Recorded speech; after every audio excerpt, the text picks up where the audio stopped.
I got a call from your ambassador in Washington, his office, saying, "Oh, you have a letter from the Chinese president." 8 o'clock in the morning. I said, "Oh, really?"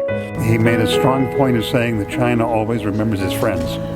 China will never forget its friends. Within 12 days of his delivery, we got a response from the president, and it was just all inspiring. You know, it was just great. My first reaction was honor and pride, and I read it and read it again. I showed it to my friends. Agreed with everything that the president said. Yes, and we've got to work together. We were partners in war. We've got to be partners in peace.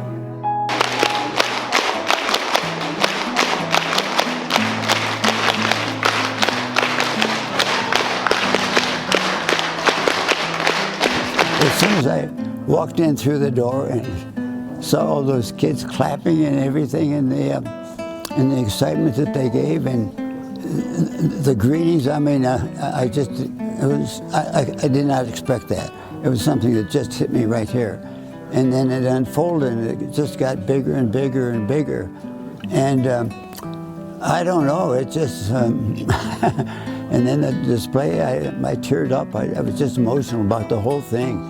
So it's very important that we have that and to continue the concept of the Flying Tigers, the message and their story and what it means between the two peoples. And he turned 20 on his lap. His whole life revolved around the couple of years that he was here with the Chinese people.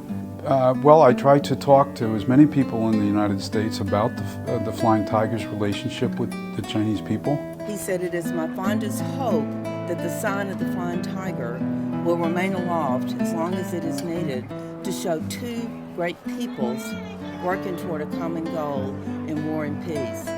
I was just a boy. I heard bedtime stories. My father would tell us. My father's still alive. In January, he will be 100. He tells those stories to them, too. So they get to talk to their grandfather about his time. Today, well, the spirit that we had from the young people today was just wonderful. I hope that we can move it to America, is to initiate the interchange of the new generation of the Flying Tiger story and its message between China and American, and that's the new generations. I see the spirit as Flying Tigers as like friendship. I think that to really learn about the Flying Tigers and carry on the legacy, it needs to be given to the younger people to carry it on.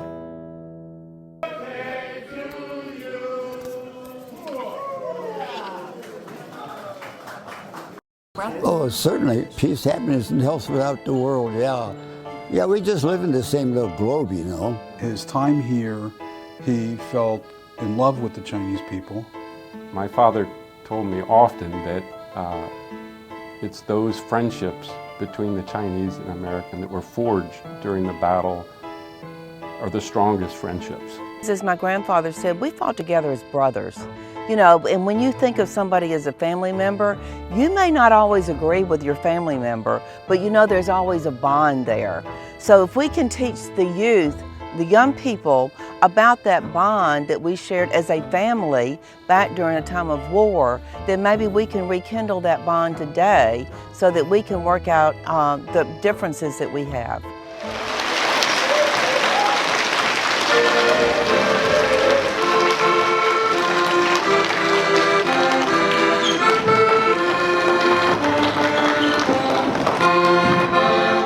I acquired a love for China through my father.